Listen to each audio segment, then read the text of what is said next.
Well, good afternoon, everyone, and welcome to Montague Christian Church. We are very pleased to have you join us for this important learning opportunity. I love John's tagline here: "Pursued the ethically challenged for over three decades." That's a kind way of putting it, John. So we are presenting today John Mecher, RCMP officer, retired RCMP officer who worked in the area of fraud and scams, investigations, and public presentations, public education. I have a disclaimer, that is that the some of the material, we might say, how do we say it? Viewer discretion advised. Some sensitive topics that will be covered. So I just want to share that with you, and for those of you watching online, welcome as well. We're very glad to have John here. John is a Montague, born and raised in Montague. He'll tell you more about where his house used to be, and born and raised in this church. So many of you know John much better than I do. You should be up here doing the introductions, in fact. But yeah, we're just very pleased for John making his way over to join us this morning. And I want to turn it over to you now, John. Thank you.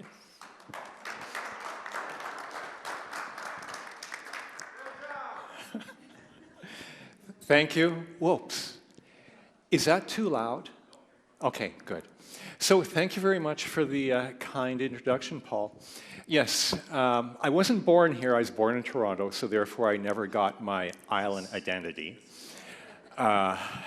Even though I lived in PI, I think from like age 3.5 till around 19. No, you're from away. But that's okay. I'm not offended. I still love PI and the people that are here. So yeah, I grew up in Montague. This was my hometown church, and my home address used to be 103 Main Street, which really doesn't exist anymore. It's kind of like halfway between where Subway and Tim Hortons is. So here we are. We're not here to talk about where I lived, but I'm happy to see a lot of people come out. One question, Paul, where'd you disappear? Oh, there you are. We have 45 minutes, is it? Okay. Okay. So in that case, if you could give me a hand up when we get to around 20 minutes, 25 minutes. Oh, I'm very open to questions. So with questions, I say this: there's no such thing as a bad question. There might be such thing as a bad answer, but I'll try to avoid that. There might be questions I do not have the answer for, but if you do ask me a question that I don't have the answer for, come see me afterwards, and then what I'll do, I'll actually find the answer, I'll relay it to Paul, and maybe he can post it so everybody else can be privy to that answer. But I'll try to have the answer for you.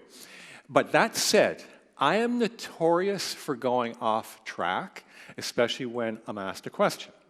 So, and I'm not saying this to dissuade anybody from asking me a question, but if at the end of a slide somebody puts up their hand or blurts out a question, I'm pointing to some of my older friends back there, if you ask me a question and I give the answer, then I forget where I left off, the onus will be on the person who asked me the question to bring me back on track. Just letting you know. So off we go. And full disclaimer, this thing about pursued the ethically challenged for X number of years, decades, so on and so forth, I didn't coin that phrase. That was coined by somebody else, but it's embraced by many in my former profession. So off we go. We're going to talk about fraud. Next slide, please. Okay, so first, just so that we're all on the same page, I want to give a rough idea what fraud is and how fraud is different from theft. At the end of the day, it's somebody taking something from you that they don't deserve. And the reason why I have a happy face and a sad face, with a theft, let's say you're walking down the street and somebody happens to steal your phone. You know, it's going to maybe be a few minutes later or a few seconds later, you realize, my phone is gone, and you're going to be sad face. So with the theft, the recognition that something's wrong happens really quick. But on the flip side, with a fraud, a lot of times when it initially occurs, the victim is actually happy because the victim will be of the belief that they just won something, they got amazing return on investment, or they've just been removed from hot water of some sort, i.e. a threat of arrest or something similar. So this is really important to keep in mind because when you're talking about a loved one who may have fallen for a fraud, they might not wake up on the day that the fraud occurred and say, by the way, I fell for a scam. It will sometimes occur days, weeks, months, sometimes years later. Next slide, please. So, open question. Why should everybody here be interested in fraud? Any takers on answering that? Any wild guesses? Pardon? Yes. Yes.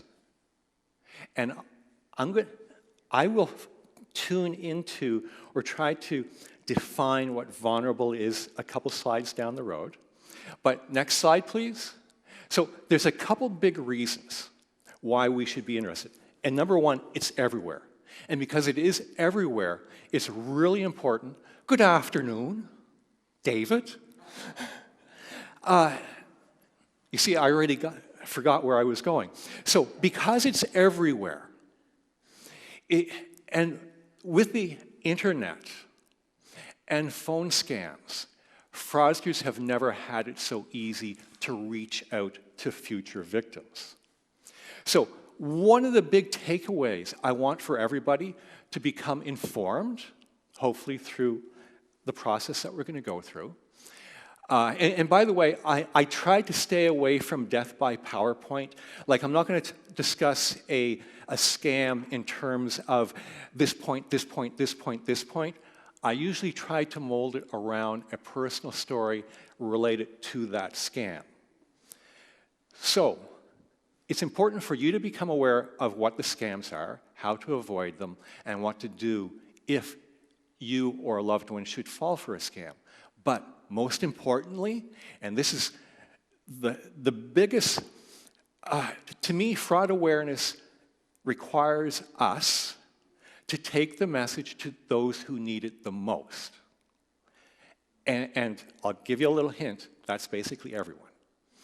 So when you leave here, I implore everybody that when you go home, if you have elderly friends over or younger folks over, incorporate a little bit of a fraud chat into the dinner time discussion. It doesn't have to be lengthy, and as you'll see, there's many to pick from, but just incorporate that into threats that are facing us. You know, we had threats from the pandemic. We have threats from drunken drivers. We have threats from this, that, and the other thing. Threats from lightning. A lot of those things, lightning, you know, if your time's up, your time's up. But with the thing about fraud, fraud is 100% preventable. Next slide, please. So, speaking about vulnerable, who's vulnerable? This is my short list. And on the short list, it includes, most people will understand that the elderly are amongst the #1 targets. But as of late, and I'll explain, fraudsters have also been targeting younger people, as young as 10, in really devastating scams. And then, in between everybody else, I've dealt with bankers. I'm talking people in vice president positions who have fallen for scams, venture capitalists who have fallen for scams. You know, these are people who know money. And then police officers who have fallen for scams, retired judges. Basically, when we talk about vulnerable, it's basically just about anybody given the right set of circumstances. Next slide, please. So, how bad is fraud in Canada? So the top line here, 2017, the losses reported to the Canadian Anti-Fraud Centre, which I'll make reference to several times and since I'm making reference to it, they were so kind to provide materials for everybody at the back on the left-hand side, on my left-hand side, and they also gave fridge magnets. I recommend everybody, if you don't take the print material, at least take the fridge magnets. Fridge magnets are going to provide you their email address, not their email address, their web address, along with their 1-800 number, which, as I'll explain, can be very useful in the event that you or a loved one should fall for a scam. So, going back to the numbers, in 2017, the losses recorded to the Canadian Anti-Fraud Centre was over $112 million. Then jump forward to just last year.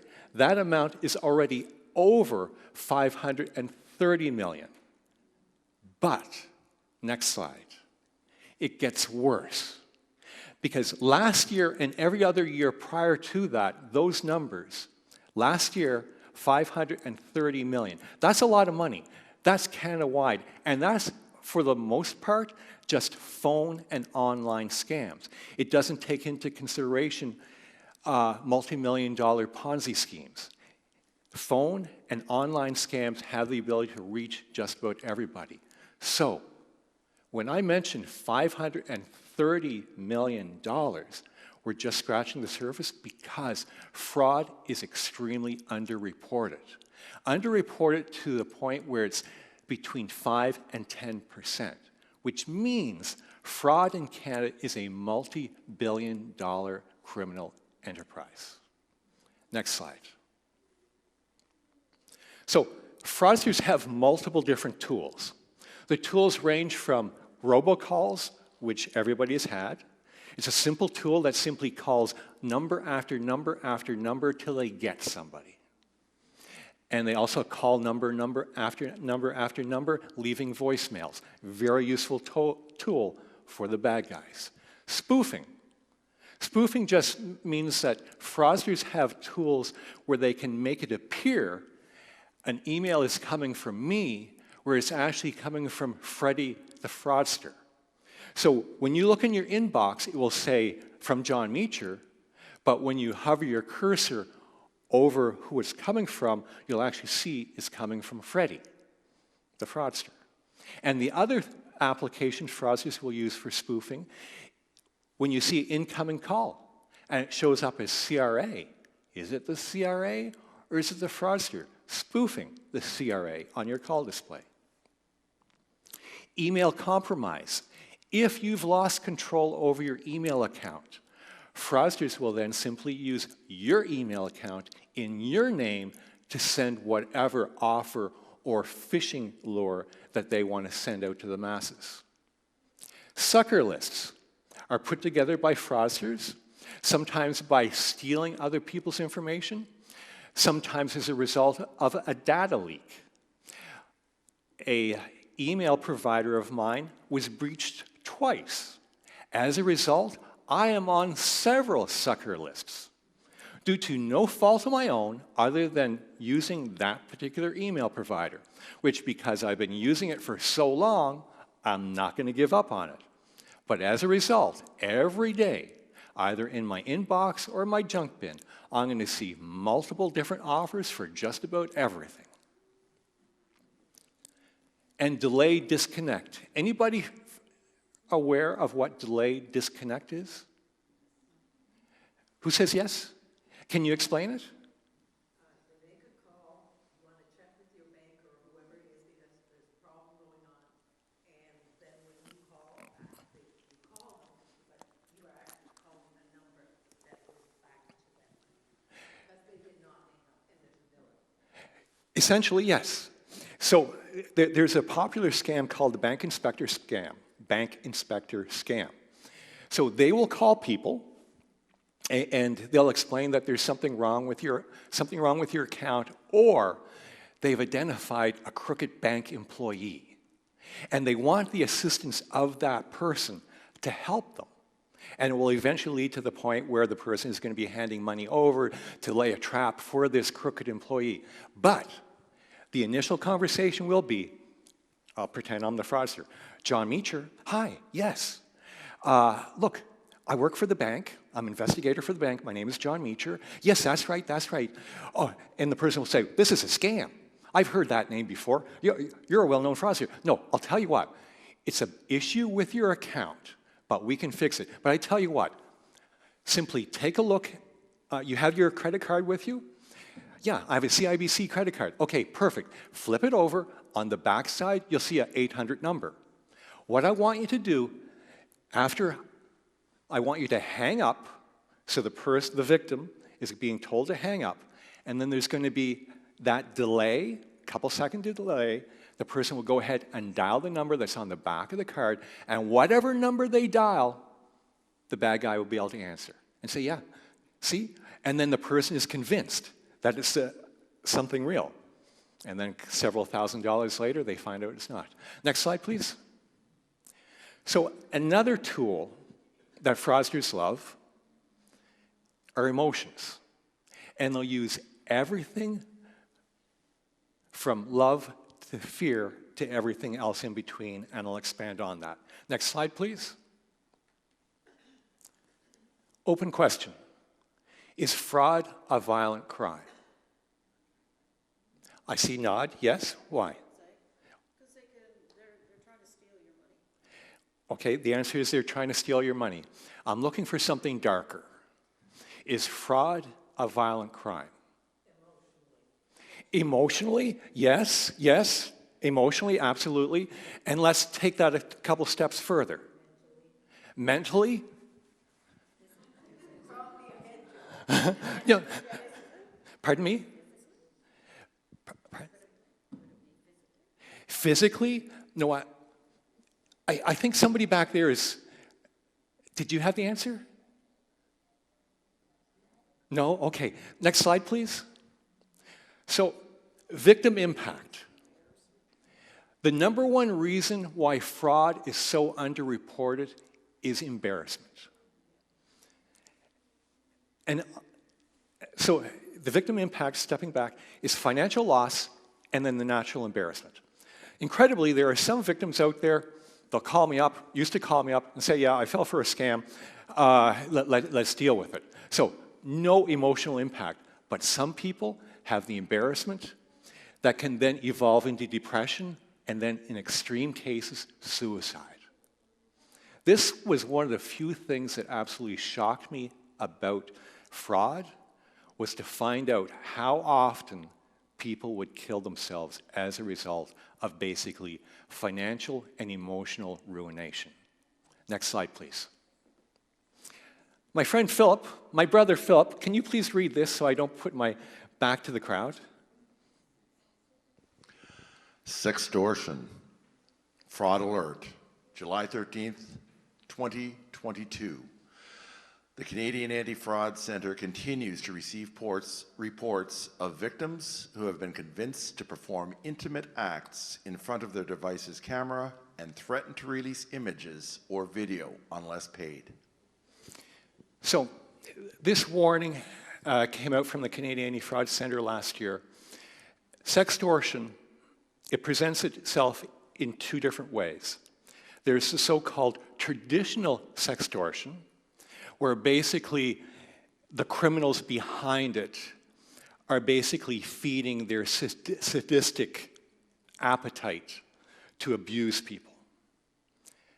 And then, eventually, criminals, fraudsters, saw that as an opportunity. And now what they do, they basically engage their targets, usually on social media. They'll establish a relationship which can very quickly go from, hey, I like you, to, hey, let's share some intimate images. And then before you know it, disproportionately, and this is quite shocking, and this is another one thing, a lot of times when I talk to people, it's usually younger people trying to talk to elderly people in their family and circle of friends, warning them about fraud. But now there's a lot of fraud focused on younger people. And the fraudsters behind these particular scams, sextortion, have targeted victims as young as 10 years old. And if you go ahead and you Google sextortion Canada, United States, Australia, wherever, it's almost a global thing. But the outcome, the fraudsters, as soon as disproportionately targeting adolescent males. Adolescent males who are absolutely blindsided because they think the person they're talking to is a female of their age. That fraudster, using a photograph of some unrelated female, then convinces the victim, after the victim has seen intimate photos of the fraudster, but it's not photos of the fraudster, it's photos of the person he's impersonating. The pressure continues. Fraudsters are expert manipulators, and they continue and continue and continue until the point when they convince the victim to share intimate photos of themselves. At which point, the conversation switches. The fraudster then will reveal himself, not by showing face, by saying, hey, guess what? I'm actually a criminal. And what we're going to do now, you're going to send me money. Yeah, you're going to drain your college account. You're going to drain your allowance. You're going to send me whatever money you can. And that tragically results far too often. Once is far too often, but it happens enough that you'll see reoccurring reports such as that in the paper, where young adolescent males end up killing themselves. You know, fraudsters are not good people. And they will do whatever they think they need to do to feed their lust for ill-gotten gains. And I mentioned disproportionately targeting adolescent males. They will also target young females, but they seem to spend more time focusing on adolescent males. So, again, how you have that conversation, this is another conversation I recommend you have, especially if you have young people in your family. If they're online, you really want to make sure that they are aware of the hazards that are lingering there. Next slide, please. So, frauds. Brother Philip, can you quickly go through this list? And we're past 20 minutes. Thank you. Just a sampling: frauds, job scam, CRA scam, CEO scam, loan scam, text scam, hydro scam, hitman scam, lottery scam, charity scams, romance scam, extortion scams, sextortion scam, shopping scams, inheritance scam, immigration scam, grandparent scam, traffic ticket scam, black money scams, bank investigator, secret shopper scam, money laundering scam, and the list goes on any way possible. Thank you very much. Next slide. So, phishing. Everybody, is there anybody here not aware of what phishing scams are? Thank you. I appreciate your honesty. So, phishing scams, just like it would suggest, the criminals,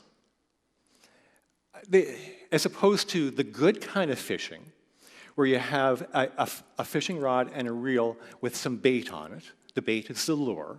So a real fisherman will go down to the river or wherever and try to catch trout or whatever might be in season. With these criminals, what they do, they use phishing techniques, and the lure is a link. And what they want you to do, they want you to click on the link, and one of two things are generally going to happen. One, you're going to end up either infecting your device with malware, which will either enable them to observe everything you're doing online, getting your personal information, or possibly taking over your device. And the other aspect of this, they'll send you a link in which it'll be so appealing that you'll end up entering all certain of your personal information, such as your name, date of birth, your phone number, your address, maybe even your social insurance number, and your credit card information.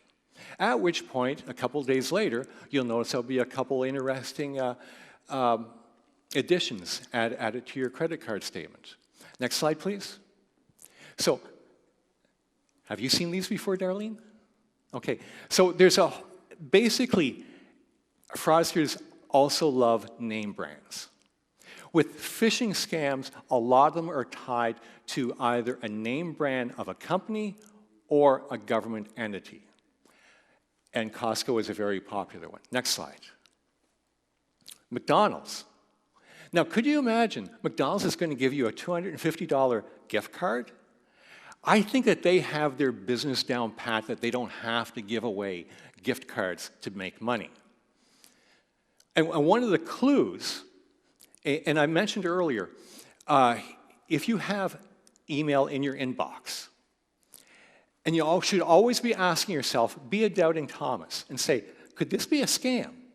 And one of the easiest way to determine if it's a scam, to me, I just simply look at it and know it's a scam, especially when it's addressed to me, and as far as I know, McDonald's doesn't know who I am. So that's one red flag. The other red flag is, and I only do this on my laptop, I don't do this on my phone.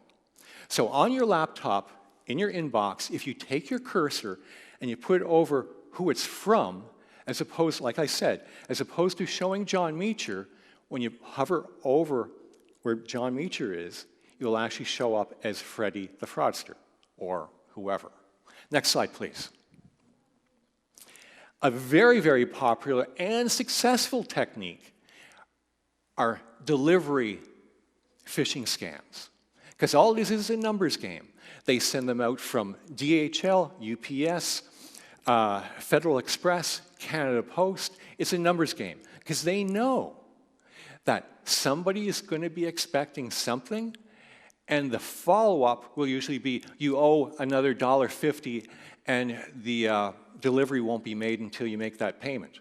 At which point, $1.50, no problem. So they go ahead, enter their credit card information, everything else, and next thing you know, there's a $500 bill added to their Visa card statement. Next slide, please. And this one the other day. Can you believe this? Can anybody tell me a red flag that says this is a scam? I'll give you one. It didn't come from PC Optimum. It came from a Gmail account. Might that be a red flag? Yes. So the other one is, they're talking about PC Optimum, and we're unable to process your recent payment due to a declined credit card. I don't think PC Optimum works that way. Yes, exactly. So next slide, please. And another one. Can anybody, please, anybody, except for you three, can anybody tell me what the red flag might be on this particular one?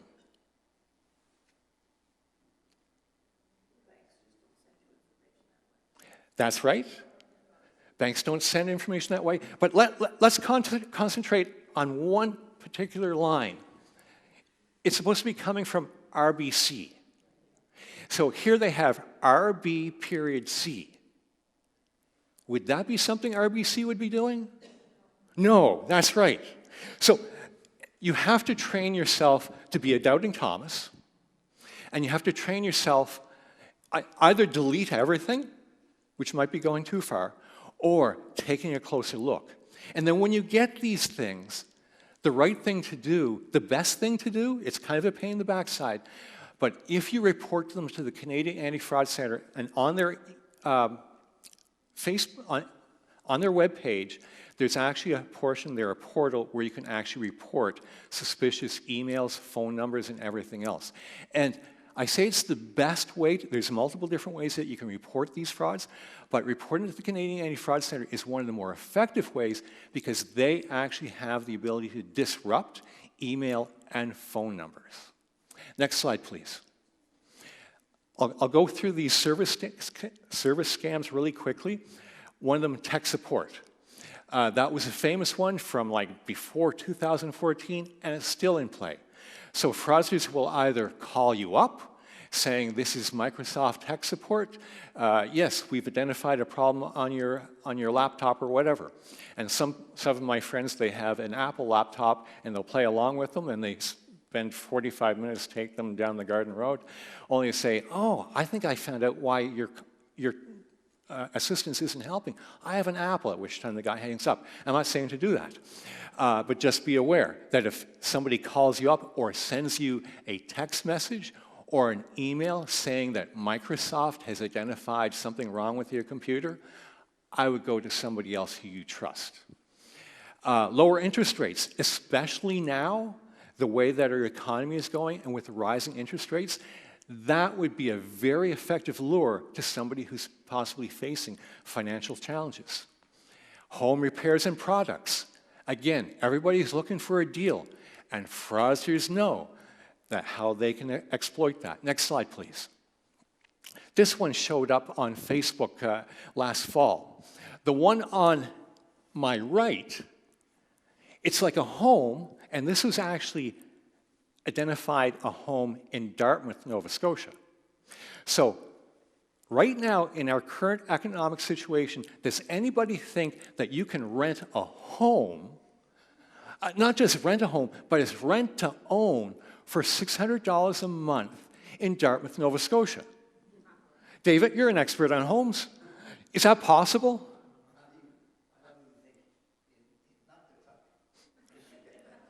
Thank you, sir.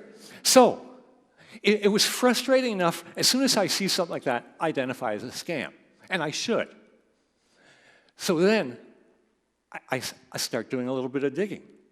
And you know, with a couple of keystrokes later, I find out, no, it's already been identified as a scam. So that one was for a home for rent in Dartmouth. Meanwhile, this one on the other side, the same house, same photo, a home for rent to own in Florida. That might be a clue. But then, things get a little bit more interesting. Frustrating to me. What happens next is I go ahead and I report it to Facebook. And their response was something along the lines, oh, hey, thank you. Yes, we've used our artificial intelligence, and we agree. It's a scam. In fact, the people behind this scam are spamming certain marketplace sites, and this is happening. I'm saying, okay, that's great. But guess what? They don't remove the offending post. And then a friend of mine actually shared this post with good intentions, because, like, who wouldn't want their friend who might be looking for a home to find something like that? But the thing is, fraudsters, they don't just manipulate victims, they manipulate everybody else out there to do their dirty work. Next slide. If somebody has to leave, I'm not going to feel bad. Excuse me. How are we for time now, Philip?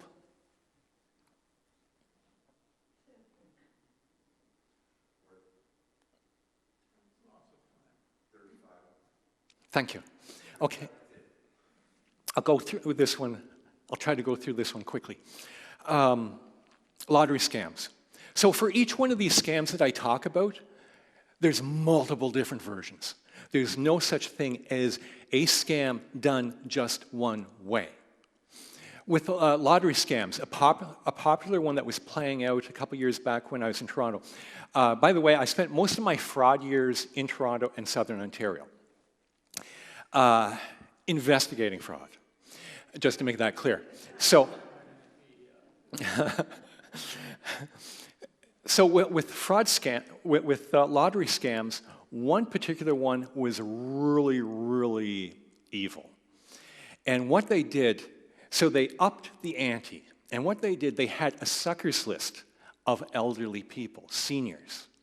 And they basically sent out tens of thousands of letters. And with the letters, it was very official looking, and it was basically from a lawyer in Spain who was representing a lottery company. And this particular law firm was given the assignment to find winners. And the letter went on to explain, and it would name the person who was sent to, and would say, Mr. Mecher, my name is Juan Valdez, and I'm a lawyer in Barcelona, and my job is as a third-party finder of lottery winners. And we're happy to advise you that you've just won $2 million in the Spanish lottery. And if you would like to discuss this further, because we have to fill out some paperwork, so on and so forth, please call our 1-800 number. Anybody can get an 800 number, and fraudsters know that. So the next thing you know, victims are calling the number.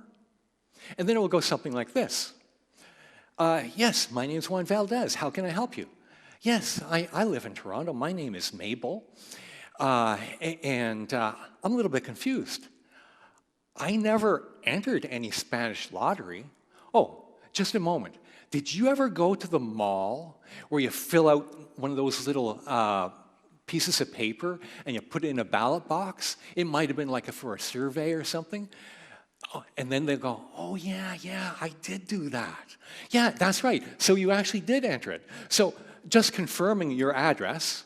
So she'll go ahead and confirm the address. And then the next thing that happens, in this particular case, the fraudster says, okay, so here it is. We have $2 million for you. We just have to confirm who you are. And then, because we don't do this for free, we have to charge you administration fees, insurance fees, shipping fees, and this fee and that fee, and it basically tallied up around $80,000.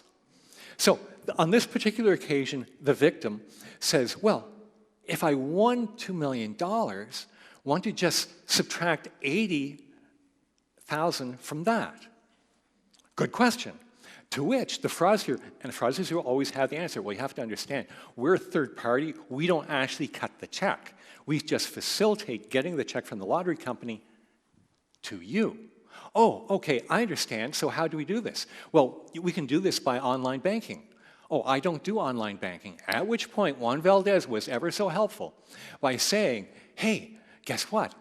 I can actually help you. And this is what you do. You call your bank right now, and she was actually calling her real bank and said, look, I want to set up online banking, so give me a username and password, and lo and behold, the fraudster calls her back, maybe 15 minutes later, and she now hands over a username and password to her line of credit. And the following morning, $80,000 is missing. But fortunately, with that particular one, the bank was actually 2 steps ahead, and although the transaction was initiated, they shut it off before the money went all the way to the fraudster.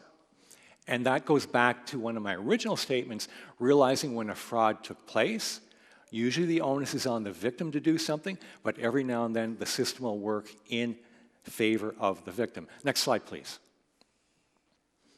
Is anybody, I'm not going to be offended, is anybody bored or tired? No. Okay, because I can continue. So I call this a bank of pain.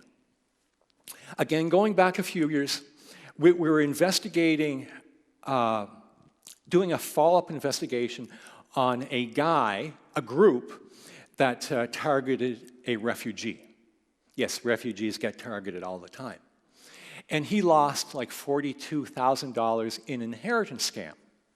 So when we did our investigation of him, it led us in a different direction and identified other people, other fraudsters. And one of the things that we identified was an investment scam, and it went something like this. Again, it started with a letter. And this time, letters went all across North America. And this particular letter, it looked like it was an official letterhead, and it was this time out of Toronto. And it came from the offshore Universal Bank of Toronto. There's no such bank. But that didn't matter. It went to several victims, and one particular one we tracked down, and this was his story. So he got the letter, and they were offering 25% per month, which, that's pretty attractive if it's real. If it's real and low risk, that would be great. But what happened was the trucker was recently retired. He sold his trucking business for roughly $1.2 million, and that $1.2 million was his retirement nest egg. He didn't have anything else. That was going to pay for everything he needed from the day he retired to the day he died. So looking at this letter, he called the 1-800 number, another 1-800 number. And he calls them, and he says, yeah, look, my name's Jim. I'm just assigning these names. My name's Jim. I got your letter, and I'm curious. And I'm not making fun of Jim, but this is what he said and what he told us. He says, my mama didn't raise no fool, and I have questions for you. First off, I think that's like really unrealistic, those returns. Well, and the fraudsters again would come back and say, well, you have to understand, have you ever dealt with an offshore bank before? No. Well, offshore banking, everything's completely different. He says, you know what? I'll tell you what. They had a lengthy conversation. The fraudster addressed all of his immediate concerns, and he said, I'm going to come up there and check it out myself. I'm going to come up there with one of my closest friends and counsel, another retired trucker, and they got themselves on a plane up to Toronto, where the fraudsters organized a limo, a stretched limo to pick them up, took them down to the Royal York Hotel, put them up in a beautiful suite, and then promised to take them out to one of the best steak dinners they ever had in their entire life at the Barbarian Steakhouse. So, there they are at the dinner table having the wrong kind of fraud chat. And Jim says, you know what, I really like how you guys do business, but you said that you have your headquarters here in Toronto. I want to see your headquarters. So he's thinking. There's an element of doubt in the back of his mind, and he's thinking and he's asking all the right questions. So the next thing that happens, what do you think they're going to say? They're fraudsters. They've already anticipated that question. So they say, no problem. It's actually not that far from here. We'll go for a walk afterwards, but unfortunately, our building is going through an asbestos abatement program, so we can go ahead, we can look in the building, but we can't go in it, but we have a temporary office set up at the Royal York Hotel. So the guy says, okay. So they go ahead, they go for a walk, and here's this building, but there's like about 1,000 different companies in this building, but there are signs all the way around the side exterior of the building, asbestos abatement program in place, do not enter. So they all walk back to the hotel, and he says, you know, I'm going to come visit you in the morning, I'm going to sleep on it, and I'm going to see if I'm going to invest or not. And they identified the threshold for investment was $250,000. That was just a beginning. And then they promised 25% per month. So he slept on it, came down the following morning to their temporary office, and they had this great buffet set out, and they said, go ahead, help to yourself as much as you want. And they've got really good food at the Royal York. So he helped himself, and he said, okay, so here's the thing. I am not going to invest $250,000 with you, but I'll tell you what. I will give you $100,000 today, and as long as I see returns of 25% per month, I'll invest another $100,000 each month. Can we do that? Of course they'll do that. So they go ahead, they sign them up, they give them a username and ID and password. They set them up on a pretend account. It's a website that looks like a real bank, but it's not. He logs in, and then he sees his $100,000 on a chart. And then that chart kept going up month after month. We called him at month 7. He lost $700,000. And this is Canadian police calling an American victim, and he said, I had a feeling. Next slide. Paul, should I speed it up a little bit, or are we okay? Oh, I've got... Okay, and what time are we at now? Okay, yeah, I think we're good. So while I'm mentioning, today we can't talk about investment scams without mentioning cryptocurrency. Cryptocurrency, you're nodding your head, you get it. But unfortunately, a lot of people don't understand the link between fraud and cryptocurrency. Cryptocurrency is a very hot topic in fraudulent investments right now.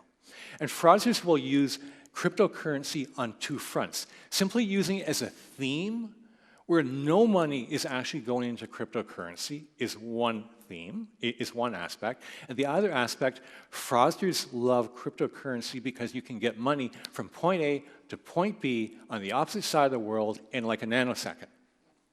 So because of that, fraudsters love it. But at the same time, fraudsters who use cryptocurrency is also their Achilles heel. Because unlike other money, once it's wired and it's gone overseas, you really can't retract it. But with cryptocurrency, as long as it's identified quick enough, and you go to the authorities and reach out to the Canadian Anti-Fraud Centre quickly enough, there's a possibility they might be able to identify where it goes, because the thing about cryptocurrency, it can be traced.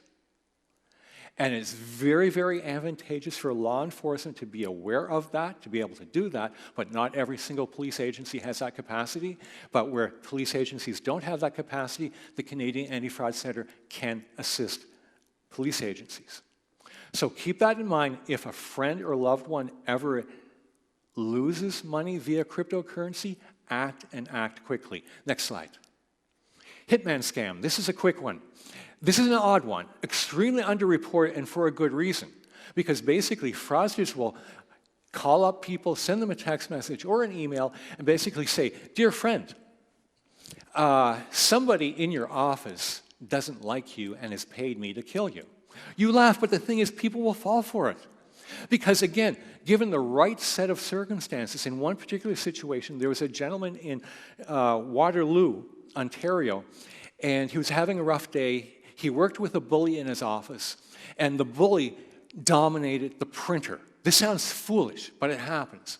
So he was having his normal day, he was printing off something, and then the bully went ahead and shredded the stuff and said, "You can wait till I'm done printing."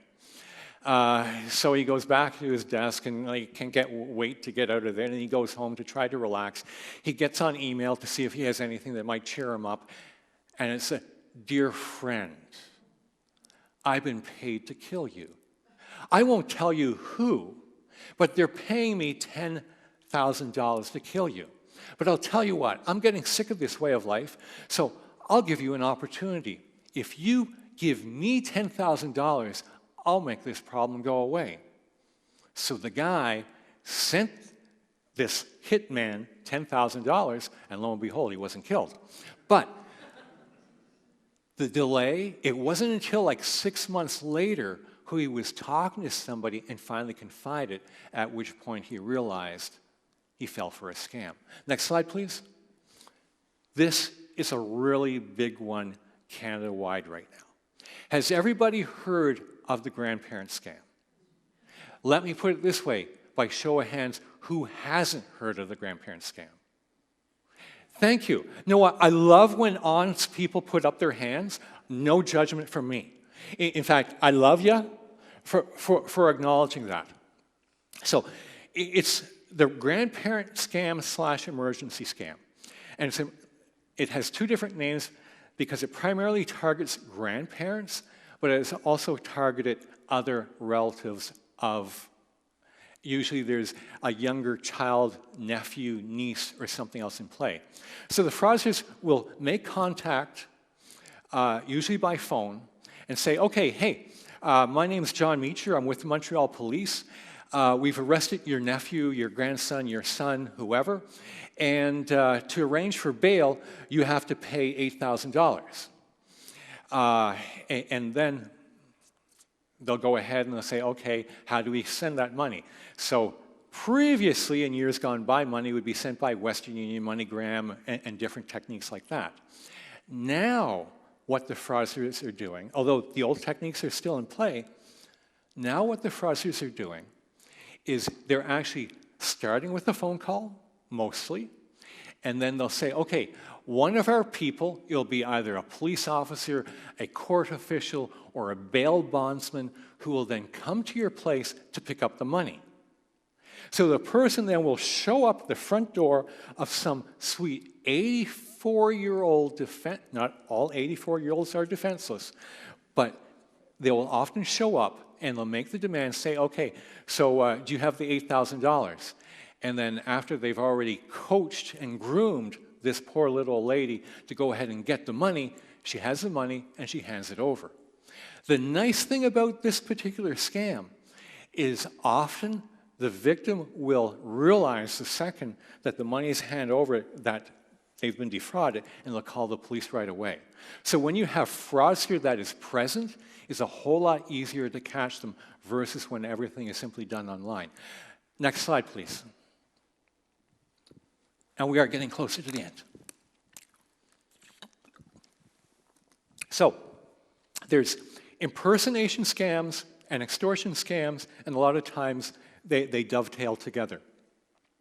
One of the more egregious examples of the original CRA scam I can provide is there was a refugee. I won't say where he was from, but he was like the type of refugee that like Canada should like want more of, because he didn't want anybody in Canada to pay for anything. He had like a small nest egg of like $21,000, and he was a proud man, and he didn't want handouts from anybody, and he was going to use that $21,000 to start his own small business, and then make a way of support his family. So he came to Canada from a war-torn country, a police state. And then one morning after his kids went off to school and his wife went off to work, 2 young kids went off to school, next thing that happens, he gets a phone call from the CRA fraudsters. So he had only been in Canada for like 9 months, I believe. And he gets a call, and they're telling him that there's an arrest warrant out for him because of outstanding taxes. That has income tax that has not been paid. And he had the wherewithal to say, well, I don't understand. I haven't even been in Canada for 1 tax year, so I don't know how I could be owing taxes. They're fraudsters. They have the answer. Oh, just a minute, sir. I believe that you actually should be speaking to people over in our immigration department. So they switch fraudsters. Now he's talking to an immigration official. And then what happened, on day 1, they spent like 10 to 12 hours basically grooming him on the phone, reminding him that if he doesn't pay $21,000 in outstanding immigration fees, because during the course of the conversation, they'll find out exactly how much capital liquid assets that person has. So they said, okay, you owe $21,000 in immigration fees.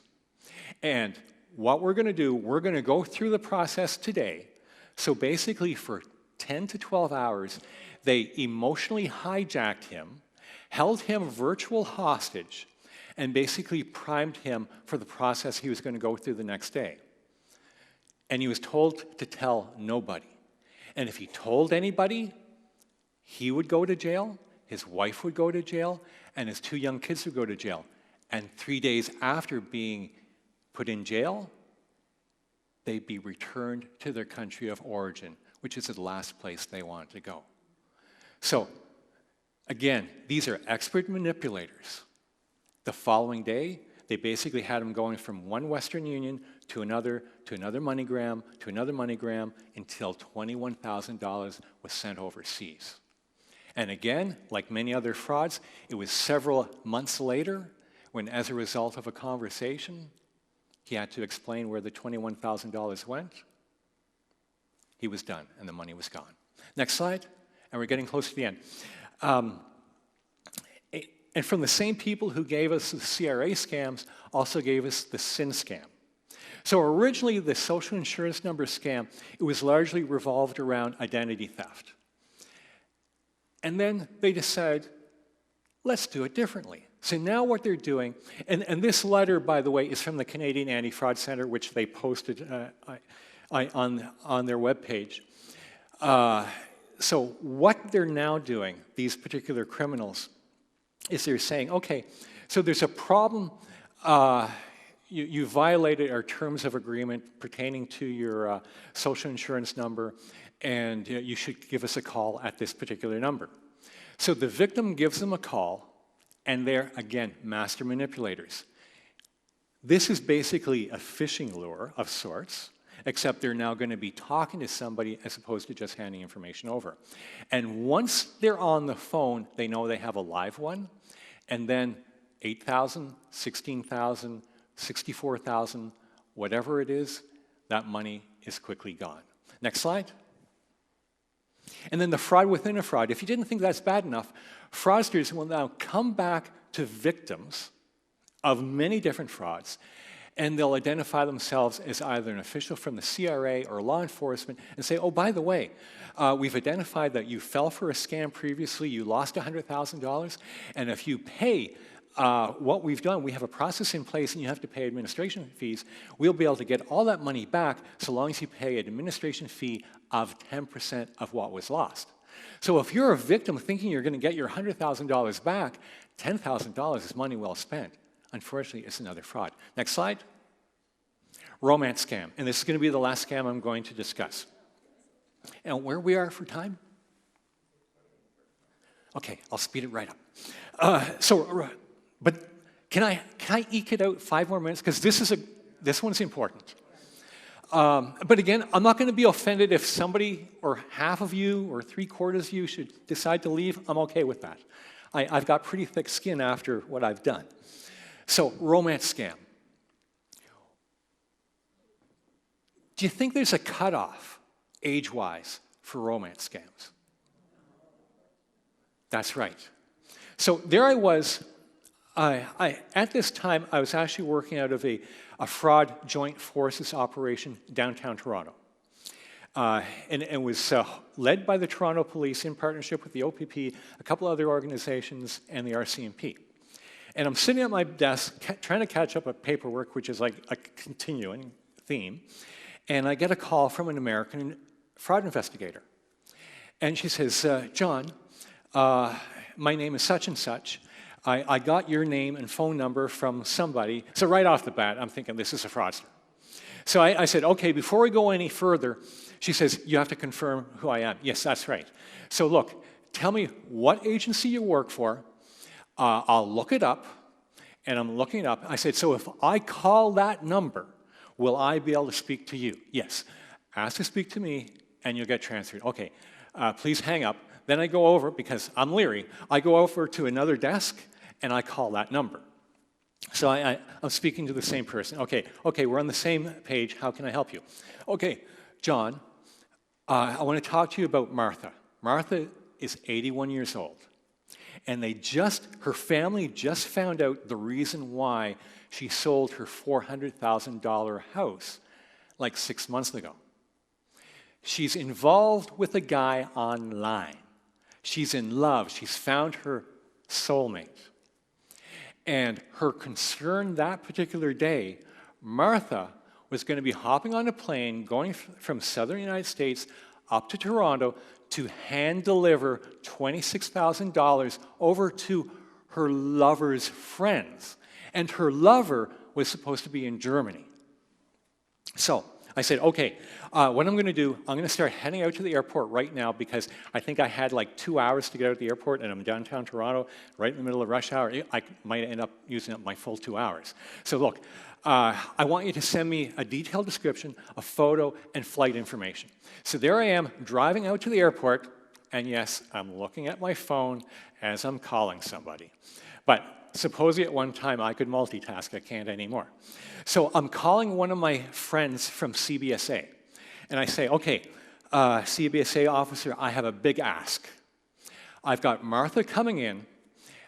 She's high risk of falling into some sort of unknown jeopardy, at least she's going to be throwing away $26,000 in a romance scam. I need your help. She says, how can I help you, John? I want you to arrest her. So of course, she pushes back. You want me to arrest an 81-year-old, partially confined to wheelchair lady from the USA? I said, yes. And here's the thing. I'm going to give you the grounds. I will guarantee you she will not declare that $26,000. And if you bring money into Canada in excess of $10,000, it has to be declared. She says, okay, I'm going to have to run that by my boss. I said, look, we can't miss her. We're doing everything we can to get out there, and I'll send you pictures and all the information I have, but we can't let her leave security, that secure area. She says, okay, I'll see what I can do. So she called me back just as I was approaching the airport. She says, okay, we've got the green light. We will arrest her so long as she doesn't declare the $26,000. I say, okay, good. So we get there, and I have two of my colleagues from the Toronto Police Service with me. So we set ourselves up strategically outside of the arrivals point, and CBSA has it covered on the inside. And we're waiting. So originally, the flight was supposed to arrive at 6 p.m. We wait, and we wait, and we wait. 9 o'clock. Okay. So we wait, and we wait, and we wait. And I'm calling my contact at CBSA. Did she arrive? Did she arrive? No. No sign of her. The flight that she was supposed to be on, she was not on that flight. So we wait until midnight, and then I make the call. I say, okay, you know what? The information was good. I have no idea what happened to her. We did all we can do. So I get home, I have a shower, I'm just about to get in bed, and I get a phone call. It's from my contact at CBSA. John, we got her. I said, how did that happen? John, as opposed to taking a direct flight, she went to Philadelphia, to Denver, to Toronto. She never rode on a plane before. And then when she got to Toronto, at Terminal 3, which is a huge terminal, she found herself a wheelchair and was trying to get herself around. She got lost. And it was some of the cleaners who actually came to her aid, and they called CBSA, and they brought her through, and lo and behold, she didn't declare the $26,000. So they placed her under arrest and put her into secure but very comfortable accommodations. I'm not being sarcastic, she was in very nice accommodations. And then I said, okay, I will be out there first thing in the morning. And then I had one of the more challenging conversations I've ever had with anybody during my whole service. And basically, she's in her wheelchair, and I sat down in a chair in front of her. And I want to start from a place of honesty. I said, look, Martha, here's the thing. The reason why you were arrested, that falls on me. But I want to explain why. So you can see she's a little bit miffed, because as far as she's concerned, I'm coming in between her and her lover. So we're having a conversation, and I explain what romance scams are. Because this is the first conversation that anybody's had. And by the way, how did her family find out? It was her 15-year-old granddaughter who was having a conversation with this lady. And the conversation was, she said she was having such a hard time with boys. Boys her age are mean, they're stupid, I don't think I want a boyfriend. At which point, Martha said, don't you worry. You just have to wait for the right one to come along. I found mine. I finally found my soulmate. What do you mean? And then she explained about her German that she found, and she's actually going to take money for him today because he has medical issues. And the granddaughter quickly called the mother. The mother quickly called this particular agency, and then, of course, the grandmother took off. So here I am talking to Martha, and I explained to her. So I'm talking to her about the various bullet points that clearly identify what a romance scam is. I give her examples. I give her examples of other victims that I dealt with previously. none of it stuck. And then I thought I had an epiphany. I'm going to be smart. Not really. But at that moment, I thought I was smart. So I said, okay. And I had the same beautiful haircut I have now. I had the same thing back then. So I'm looking her in the eye, and I grab her by the hand. I said, Martha, I want you to listen very closely to what I'm going to say. And I'm 51. I was 51 at the time, and she was 81. I said, I know that within some cultures, it's common to marry somebody significantly older or younger than yourself, but I don't think that in the United States or Canada, that's quite so common anymore. And to which she responded, she leaned over and tapped me 3 times on the head and said, young man, you just don't understand love. At which point I stood up and I went over to the wall, and I think I actually banged my head against the wall 3 times. And then I'm saying, I can't give up. So I sit back down. I said, Martha, like, my heart is breaking for you. And then she says, you know what? I get it, officer. I get it. When I go home, and it was her words, I'm going to disconnect the Satan box. That's what she called her modem. I'm going to disconnect the Satan box, and I'm never going on there again. I said, wow, Martha, please, so I can learn from this. At what point, what was it that I said that actually resonated with you? She says, oh, just all of a sudden everything came together. I said, okay, perfect. So what I would like to do, I'd like to continue our talk. I'd like to do a formal interview. And she says, why do you want to do that? I saw a complete change of tone. Why do you want to do that? I said, well, I want to get evidence. I want to catch these people who have defrauded you and are continuing to try to defraud you. Because wherever they are, we will be able to catch them, but we need your cooperation. At which point she says, she turned around, the CBSA officer was right there. She says, guard, take me to my plane. I think that's waiting for me. She's also getting kicked out of the country because she lied when she came in. And I said, wow. And this is the only time I used the word stupid in front of a victim. And I said, Martha, you have no idea how terribly stupid this is. Because at the end of the day, this fraud will end with 2 outcomes. One, you will be broke because they will not give up till they take every single penny from you, and you'll be left with a completely broken heart. And she walked away, or rolled away. So right off the bat, I call my colleague down south. I say, okay, I tried my level best. It's back to whatever you guys might want to do. And they thanked me, so on and so forth. And that was July. And I kind of viewed that as something that I won't be dealing with again. Then in October, I got a phone call from the same investigator. And this time she says, okay, John, you wouldn't believe it. Martha is on her way to London, England. This time it's with 100,000. And wondering if you know somebody in London that might be able to help us the same way you helped us.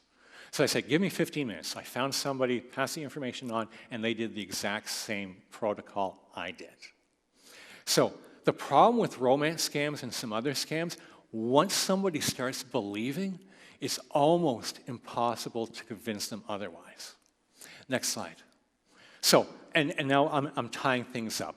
So at the end of the day, if somebody, you or a loved one, falls for a scam, the first thing I recommend doing is calling your financial institution, your credit card company, prepaid gift card, whatever method you use to get money from yourself to the fraudster, call them as quickly as possible, because there is a window of opportunity where the transfer can be stopped, but it has to happen as quick as possible. And the other 2 things that are very important, calling your local police and the Canadian Anti-Fraud Centre. And the Canadian Anti-Fraud Centre have a lot of really helpful people there. And the best way, if you need guidance or assistance, give them a phone call as opposed to simply going through their online portal. And a pro tip, using the Canadian Anti-Fraud Centre, they can get very, very busy. Call them first thing in the morning. And also equally important, if this disturbs you, which this is terrible to say, but I'm hoping it does, write your elected officials, especially your MPs. Because in Canada, and I speak from experience, we do not take fraud serious as we should.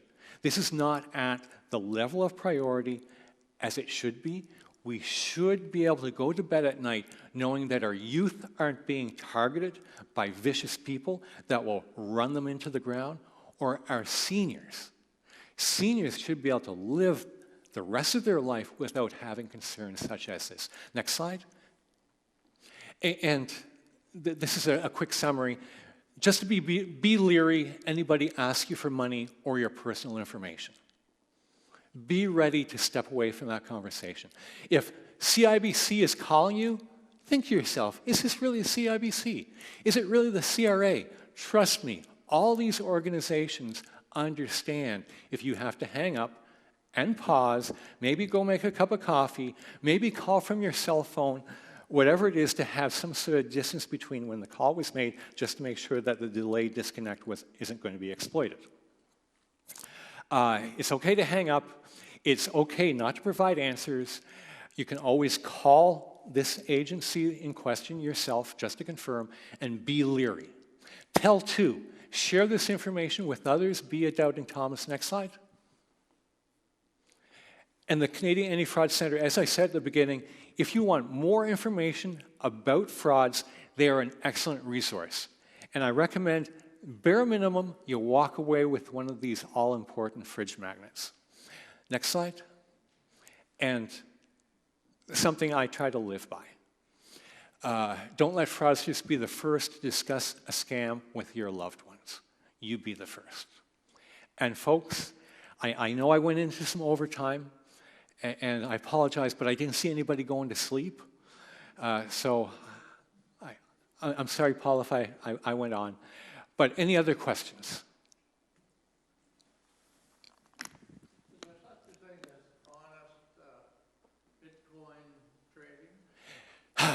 Yes. Can you repeat the question for okay. live stream? So I was asked if there's any such thing as honest Bitcoin trading. Yes, there is. But what I recommend, before you even consider that, because it is high risk, you go through a trusted financial advisor. If you are even considering that, do not jump on the first email that comes into your inbox. Go through a trusted financial advisor or through your bank. And listen to what they say, because I'm not a financial advisor, but I suspect that there are portals that they might recommend or suggest. But keep in mind that if you go ahead and you simply Google a billionaire just lost millions of dollars in Bitcoin, do your homework. If you're even considering that, it is high risk.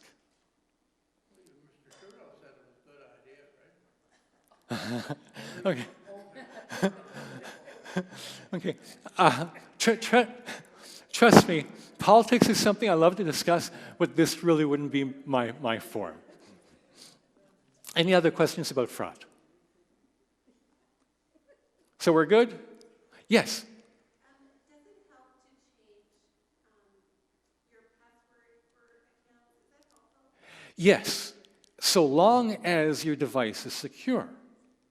If your device isn't secure, if you have malware on it, no matter how many times you change your password, it's not going to do any favor. But to that end, I also do a presentation on being safe online, identity theft, and protecting your devices, which would go into greater detail as to how to create really good passwords and processes revolving around that using multi-factor I can't even say the word. Thank you. Anything else? Yes? What do you think about Facebook fraud? I just seem to get hacked, or I don't know if I'm hacked, but I have people impersonating me and saying I'm starting a foundation. Yes. So there's a lot of people online, and people think it's splitting hairs, but it's not.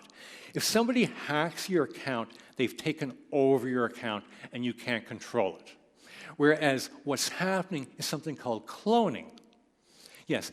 And the frustrating thing is, there's a guy in Romania who has my name. But the thing is, that shouldn't be too much of a shock because my father was actually born in Romania. But my father was German-Romanian, as was all the other Mechers there. And to the best of my knowledge, most of those Mechers have since fled Romania. But there's this guy, John Mecher, Romania. I'm saying, okay, that's kind of unusual. So I go ahead and look at his profile and look at some of his posts. And there was one post, and it was written Romanian. But the wonderful thing about Facebook, you can ask for a translation. And the translation was something along the lines, is anybody interested in hacking good Facebook accounts? Or something along those lines. So I reported that to Facebook, okay? And the response was, unfortunately, we didn't find anything that went against our standards of blah, blah, blah. So Facebook has a lot of work to do. And if anybody is actually writing their MP, share your experiences like that. Because if they have the will, they can put pressure on Facebook to be more aggressive on that front. And I saw another hand up here somewhere. Yes, sir. When you sign up for a bank account, you're signing a non-disclosure document. Does that mean that if you have trouble, you can't tell other people about your problem? I'm not familiar with that. But so the question was asked, when he signed up, and correct me if I'm wrong, when you signed up for a bank account, you signed off on a non-disclosure agreement. So this is just, you don't mind me asking, this is just an ordinary bank account? Yeah. Okay, I'm not a lawyer, and I don't know what exactly you're referring to, but I know there's been a lot of people in the news, and I follow this, a lot of people in the news who have lost money due to multiple different scams, especially the grandparent scam. And specifically, a lot of people have called out the banks because they went in, and by the way, the #1 way of getting money from the victim to the fraudsters, as identified by the Canadian Anti-Fraud Centre, is bank-to-bank wire transfers. So that's pretty profound. So a large portion of that $530 million has gone through bank-to-bank wire transfers. So the reason why I mention that, there's a lot of different news items pertaining to the grandparent scam where the victim ended up calling the media and said, by the way, my name's John Mecher, and they were good enough to actually talk to the reporter, the journalist, and say, yeah, I lost $87,000, and can you believe this? The bank didn't even ask me why I was taking the money out. So there's a certain amount of, one would expect, the bank might say, you know what, we're not going to allow that. And I know personally some banks have stepped up and said, you know what, we're not going to allow you to do that. We're going to call the police. I know that has happened before. And when you have police presence to actually talk to somebody, police in uniform can be a very effective medium to convince somebody that, no, you're falling for a scam. But there's been, along the lines of the grandparent scam, Sean O'Shea, who's a great consumer affairs reporter in Toronto, he followed up on behalf of one particular victim and engaged the bank, and at the end of the day, the bank returned the money to the victim. So, you know, your particular scenario, can that information be shared? Well, those particular scenarios, the information wasn't just shared with friends, it was shared with all of Canada. And it was shared with a journalist who made sure that as many people as possible knew about it. Yes? My friend had one of those Red Cross grocery cards,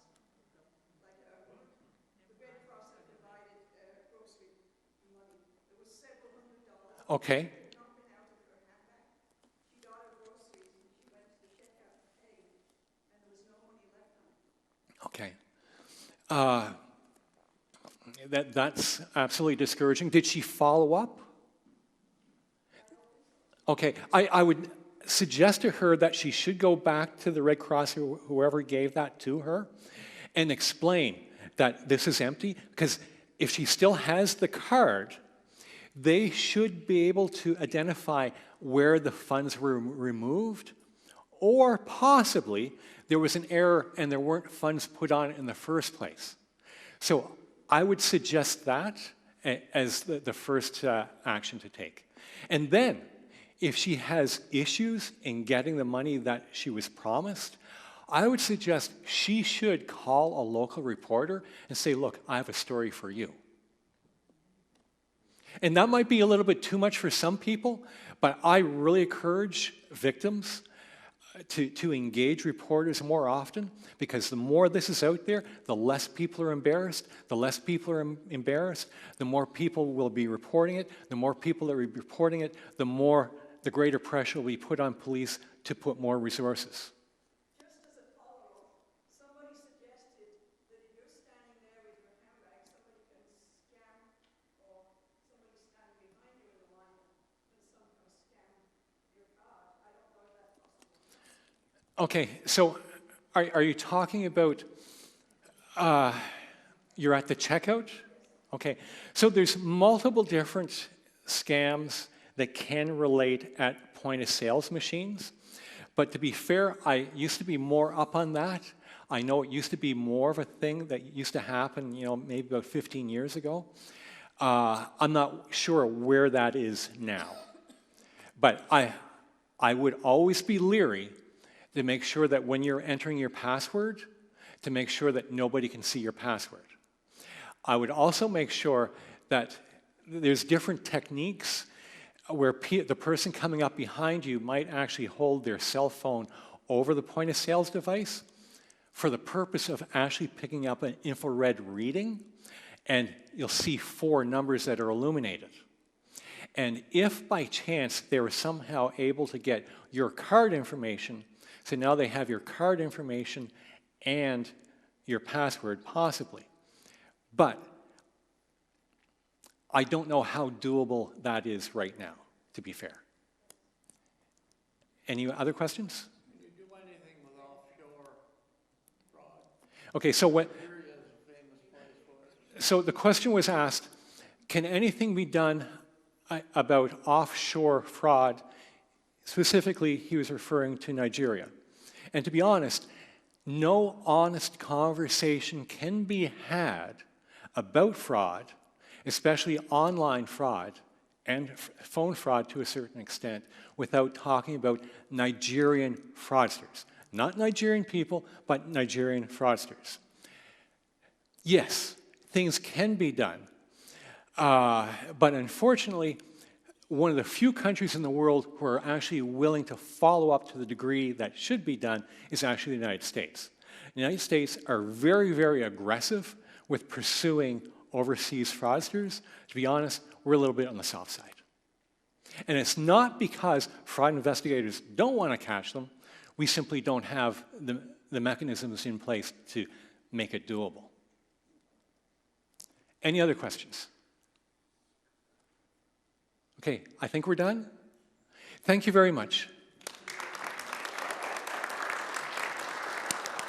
Ms. John, thank you. Thank you for your time. Thank you for your expertise and your experience and for sharing that with us. And I'm sure you're available to hang around if people have other questions they want to have more privately. Yes, absolutely. Yes. Thank you again. So thank you for coming out, and enjoy the rest of your beautiful day. You're welcome. Paul.